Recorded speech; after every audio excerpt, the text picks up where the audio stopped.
When it gets to Total War series and which game or games are the best, opinions vary from Total War Shogun to Rome 2 and finally the most content-rich games, the Warhammer series. But today I want to talk about a game that is so special for many of us. A game that arguably revolutionized its genre forever. A tale to be told for generations to come. Ladies and gentlemen, this is Rome Total War.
My story with Rome began in 2004. Me as a 7-year-old kid had no business liking or even playing a strategy game so complex. It wasn't in my own language, I had no knowledge about medieval warfare, and I'm sure as hell I had no clue how to run an economy. Most of my time would be spent playing games like Colin McRae Rally, or miserably fail at playing the demo version of Operation Flashpoint Cold War Crisis. But fortunately for me, I had a brother who was 14 years older than me. Someone who had a thing for classic strategy games like Age of Empires. But even for him, Rome was quite challenging. It needed much less micromanaging the units compared to something like Age of Empires 2. Yet in the battle section of the game you had a variety of different factors to look out for. A huge battle area that could change depending on the region you were fighting in. Charging uphill and downhill directly affecting your outcome. And of course, the infamously annoying morale system of Rome, which was based on the difficulty level that you chose. My brother was the equivalent of a Souls player in the real-time strategy genre. He always wanted to make unconventional things work. So instead of playing the main faction of the game and having a blast with overpowered Roman factions, he got on the dial-up internet and searched for a way to play Parthia.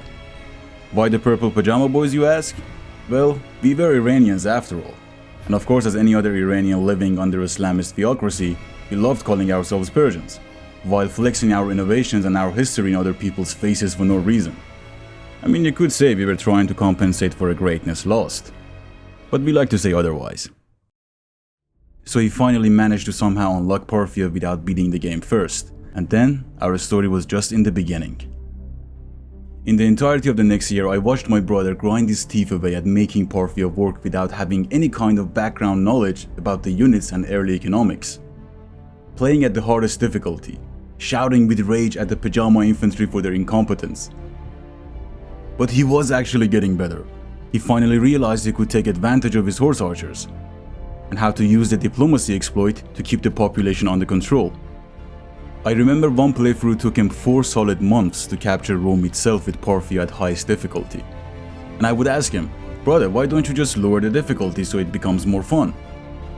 And he would say, "Hell no. Why would I rob myself from the fun I can experience?"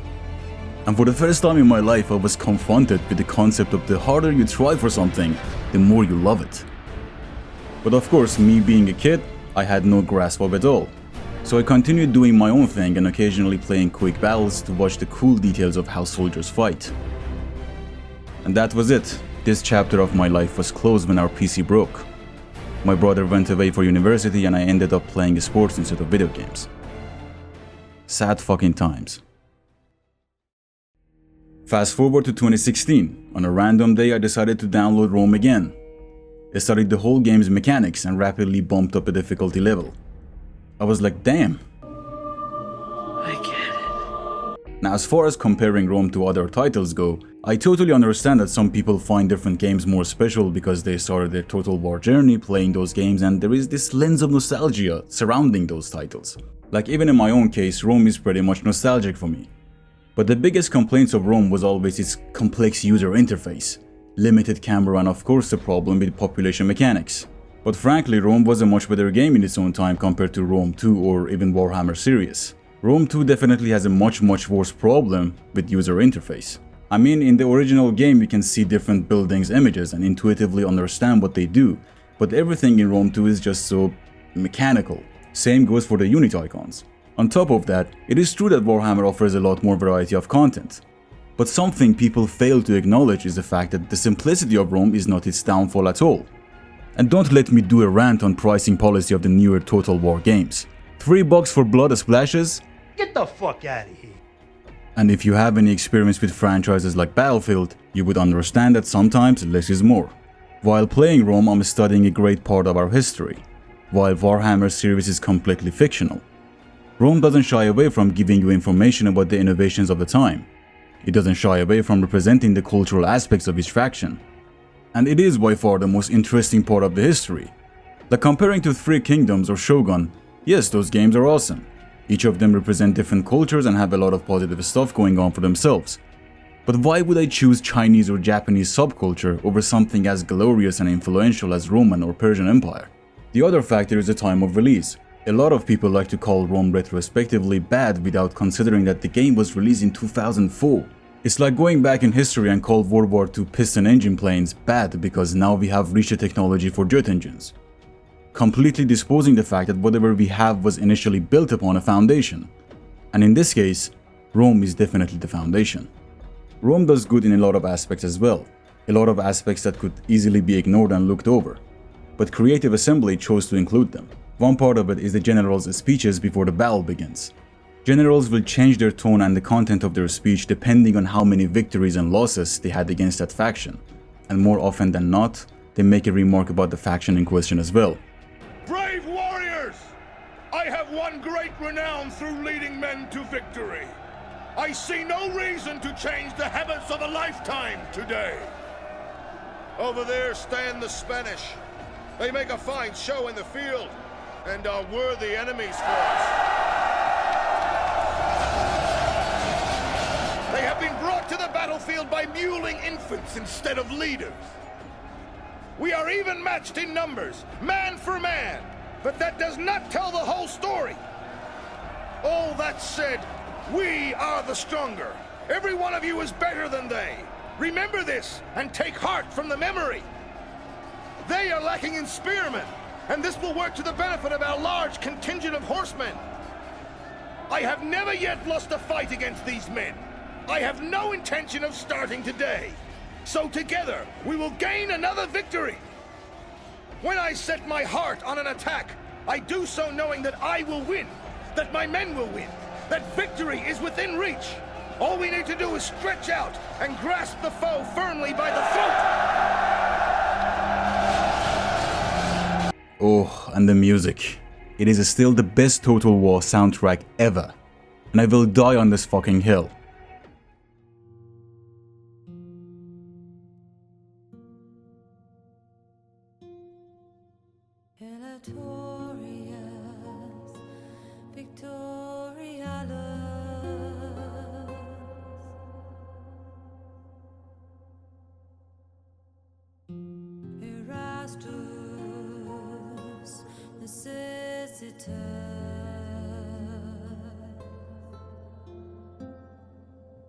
The recollection of these details makes for a spirit and atmosphere that is unbeatable both beyond this franchise and this game.